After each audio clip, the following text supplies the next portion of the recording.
ఇది బ్రహ్మాండం అండి. ఇది గురుకృప అండి. మా బీరవల్లి అనసూయమాత మా మా యొక్క కుండలిని జాగృతి చేసిన సద్గురువులు. ఆ అమ్మ 2020లో మహాసమాధి చెందారు.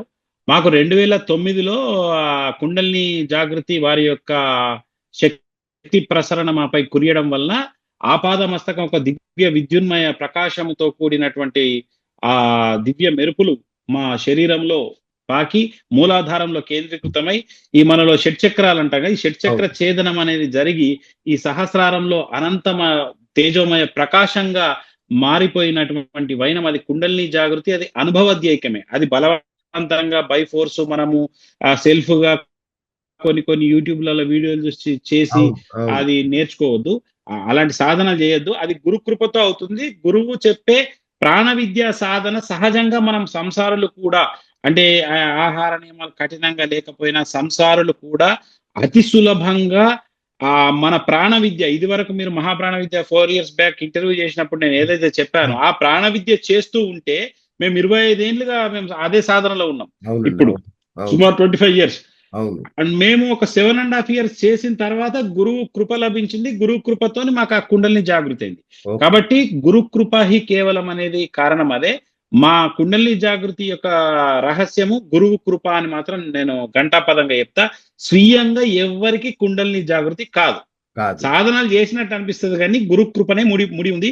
గురువే కీలకమై ఉన్నాడు. కాబట్టి సొంత సాధనలు ఇందులో పనికిరావు. గురువు యొక్క ఆజ్ఞానుసారం గురువు ఎన్ని సంవత్సరాలు దానికి ఫాలో కమ్మంటాడో అట్లా అవుతూ ఉన్నప్పుడు కాలంలో అదంతా సహజంగా అయ్యే విధానం. ఈ 9 రోజులు ఏంటంటే మనకు ఒక సూచన తెలుస్తుంది. తర్వాత దాన్ని ఎలా కొనసాగించాలి, మన ఇంట్రెస్ట్ ఉన్న దాన్ని బట్టి దాన్ని మనం ఇంకెంత ముందుకు వెళ్ళాలి అనే దాన్ని బట్టి దీని యొక్క గమనం అనేది మనకు భవిష్యత్తులో ఉంటదండి. వండర్ఫుల్. మరి ఒక సంవత్సరానికి ఒక్కసారి మాత్రమే ఈ దీక్ష ఎట్లా గురుగారు? అంటే ఒక్కసారి చేయాలా ఈ దీక్ష? సంవత్సరంలో ఒక్కసారి మాత్రమే అంటున్నారు కదా? అంటే మనం ఏంటంటే అండి 9 రోజులు అనేది వారికి సంవత్సరం అంతా వీలు కాకపోయినా ఒక 9 రోజులు చేసుకున్నారు అనుకోండి, రుచి తెలిసింది అనుకోండి, ఒక అద్భుతం జరిగింది, అతనికి ఒక 10 ఏళ్ల నుంచి ఉన్న కష్టం పోయింది, లేదంటే ఒక వ్యాపారము, ఒక ఇండస్ట్రీ, ఒక పరిశ్రమ మళ్ళా అతను పునరుద్ధరించుకోగలిగాడు, ఒక కోర్ట్ ఇష్యూ అతను సాల్వ్ అయింది, లేకపోతే అతనికి విదేశాలలో మంచి స్థిరమైన ఉద్యోగం వచ్చింది ఇంతకాలం లేనిది. ఇవన్నీ అతనికి ఒక సాధకునికి అవి కనిపించగానే అతనికి ఇంట్రెస్ట్ ఏమైతే ఆటోమేటిక్ అరే నాకు ఈ యొక్క సాధన నాకు మేలు చేసింది, నేను ఇంకా ఇది కొనసాగిస్తే నాకు ఇంకా మేలవుతుండొచ్చు కదా అనే ఒక జిజ్ఞాస మొదలవుతుంది. ఆ జిజ్ఞాసతో అతను ముందుకు ఇంకా నడవాలా, లేదా వచ్చే ఇయర్ ఇంకొకసారి చేద్దామని అనుకున్నా పర్వాలేదు. కానీ నాకు తెలిసి 100కి 70-80% పీపుల్ ఇది కంటిన్యూ చేసుకుంటే ఇంకా బాగుంటది కదా, మరి గురువు గారి దగ్గరికి నేరుగా వెళ్ళి దీని యొక్క దీక్ష నేరుగా గురువుతోనే తీసుకుందాం అనే భావనలు కూడా వాళ్ళ అనుభవమే వాళ్ళకి నడిపిస్తుంది. అద్భుతం. వాళ్ళ అనుభవం వాళ్ళకి నడిపిస్తుంది. కరెక్ట్. ఇంకొకటి మన మహారాజా పోషకులుగా ఎవరైతే భక్తులు కనుక మన ఆశ్రమంతో అనుసంధానం అయితే వాళ్ళ జీవితాల్లో ఎలాంటి మార్పులు వస్తాయి గురుగారు? వాళ్ళకి కలిగే భాగ్యం అయితే ఇప్పుడు 9 రోజుల సాధన ఒకటి. మహారాజా పోషకులుగా ఎవరైతే త్యాగ భావనతో, ప్రేమ భావనతో, సేవా భావంతో వాళ్ళ సాధన వాళ్ళ ఇక్కడ మహారాజా పోషక సేవ చేసుకుంటారో 365 రోజులు వారి గోత్రనామాలతో కుండలీశనాగ సన్నిధిలో వివిధ జరిగే ఉపచారాలు ఏవైతే అభిషేకము గాని, అర్చనలు గాని, ధ్యాన సాధనలు గాని, ఆరతులు గాని, ఇవన్నీ విశేషమైన పుట్టమన్ను సేవలు గాని ఇవన్నీ డిఫరెంట్ గా జరుగుతూ ఉంటాయి. ఆ సేవలలో ప్రతి సేవలలో ఆర్జిత సేవలలో వారి యొక్క పేరు 365 రోజులు తీసుకుంటారు. 365 days వారు కుండలీశనాగ సేవలో వారి ఇంట్లో ఉన్నా గానీ వారి గోత్రనామాలతో జరుగుతుంది. ప్రత్యేక పర్వదినాలలో వారికి ఇంటికి ప్రసాదాన్ని పంపడం జరుగుతుంది. కాబట్టి మనము ఎక్కడ ఉన్నా మన సేవ జరగాలి.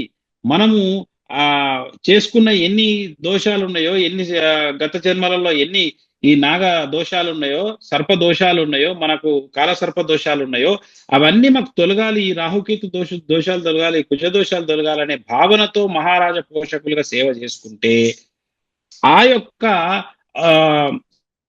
ఈ సేవ ఫలితం అనేది ఈ కర్మ ఫలితం, ఈ దివ్యమైన దైవీ కర్మ ఫలితము వారి దుష్కర్మలను అంటే పాప పాపకర్మల నీచ కర్మల యొక్క ఫలాలను ఒక ముళ్ళును ముళ్ళుతో తీయాలన్నట్టు కర్మను కర్మతోనే ఢీ కొట్టాలి అన్నారు. కాబట్టి ఈ దైవీ కర్మలు చేయడం వలన వాళ్ళకు శుభ ఫలితాలు కలుగుతాయి. చాలా మంచి అవకాశం గురుగారు, నిజంగా అద్భుతం. ఇక ఫైనల్ గా చివరిగా ఒక మాట చెప్పండి గురుగారు. మీరు ఈ కుండలిని నాగశక్తి గురించి ఇంత చెప్పినా, ఈ దీక్ష గురించి ఇంత చెప్పినా అర్థం కాకపోవడమో, లేదంటే అయ్యో ఈ కష్టాల్లో ఏంటి ఈ కష్టాలు అనుకునే వాళ్ళకు ఫైనల్ గా మీరు ఏం చెప్పదలుచుకున్నారు? అంటే జ్ఞానము ఈ కొంచెం యోగ పరిభాష నేను ఎక్కువ వాడినా కావచ్చు, యోగ పరిభాషలో కొంతమందికి అది అర్థం కావచ్చు, అర్థం కాకపోవచ్చు. ఇది సనాతన యోగుల యొక్క రహస్య విద్య కుండలిశనాగా. నేను సూటిగా స్పష్టంగా ప్రతి ఒక్కరికి అర్థమయ్యేది ఏంటంటే, మీరు కనీసము మీకున్న సమస్యలు ఏవైనా కానీ ఫిర్యాదులు చేయడం మాని ఆది పరాశక్తి స్వరూపమైన కుండలిని శక్తిని ఆశ్రయించి కుండలీశ నాగ యొక్క 9 రోజుల సాధన దీక్ష చేయండి. 9 రోజుల దీక్ష చేయండి. ఈ దీక్ష పొద్దున 15 నిమిషాలు, సాయంత్రం 15 నిమిషాలు మాత్రమే పూజ చేసుకోవాలి ఇంట్లో. మిగతా సమయంలో మీరు ఏ పని చేస్తున్నా ఒక స్మరణ ఇస్తాము, ఆ ప్రార్థన ఇస్తాం. ఇది 9 రోజులు చేశాక మీకు ఆ శక్తి మీద ఎంత విశ్వాసం కలుగుతుందో మీరే చూడండి. 9 రోజులు అనేది పెద్ద విషయం కాదండి ఈ కాలంలో. 9 రోజులలో భగవంతుడా మమ్మల్ని ఇంకా ముందుకు నడుపు, మమ్మల్ని మీరు ఈ యొక్క సమస్యల వలయ నుంచి బయటపడు, నేను నీ పాదాలను ఆశ్రయిస్తున్నా, సర్పదోషాలు, కాల సర్పదోషాలు, గ్రహ దోషాలు అన్నీ ఈ ఉగాది నుంచి నా జీవితం. ఇప్పుడు మీరు చూస్తే, మీరు ఎందరినో ఇంటర్వ్యూ చేస్తారు, ఈ ఉగాది నుంచి అద్భుతం ఈ రాశులకు అంటారు. మళ్ళా ఏముంటది అంటే మళ్ళీ కష్టాలు. ఈ భక్తులు నాకు ఇవన్నీ చూసి ఈ భక్తులు ఏమనుకుంటారండి, మీరు ప్రతి ఇయర్ ఇదే చెప్తున్నారు కానీ మా జీవితాలు మారట్లేదని వీళ్ళు అంటారు. అందుకే అంటే ఇది ఎవరు ఉద్దేశించి కాదండి.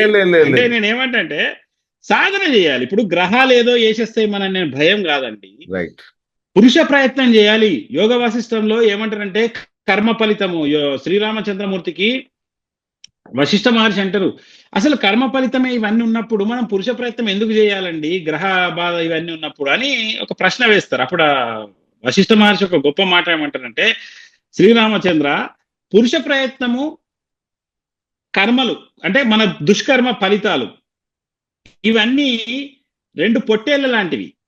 ఇందులో ఏది బలంగా పోరాడుతుందో అది గెలుస్తుంది. మనం కర్మ అని గ్రహాల మీద, మా గ్రహస్థితి ఇంతే ఉంది, ఈ ఇయర్ రాజపూజ్యం ఇంతే ఉంది, వ్యయం ఇంతే ఉంది, అవమానం ఇంతే ఉందని మనము ఆ అవమాన భారంతో కుంగిపోయే బదులు అసలు సంకల్పాలు చేసి ఈ ఉగాది నుంచి రామనవమి దాకా గొప్పగా ఈ దీక్ష పట్టేసి ఈ ఇయర్ అంతా ఎలా ఉండాలో ఈ 9 రోజులలో మనం ఫ్రేమ్ చేసుకుంటే అదే రీతిన కూడా నడుపుకోవచ్చు. ఇది పురుష ప్రయత్నం. అది కర్మ ప్రభావం ఏమైనా ఉండవచ్చు అండి, ఏమైనా ఉండవచ్చు, కానీ మనం మార్చుకునే శక్తి కూడా మనలో ఉంది అని మాత్రం నేను చెప్తున్నాను.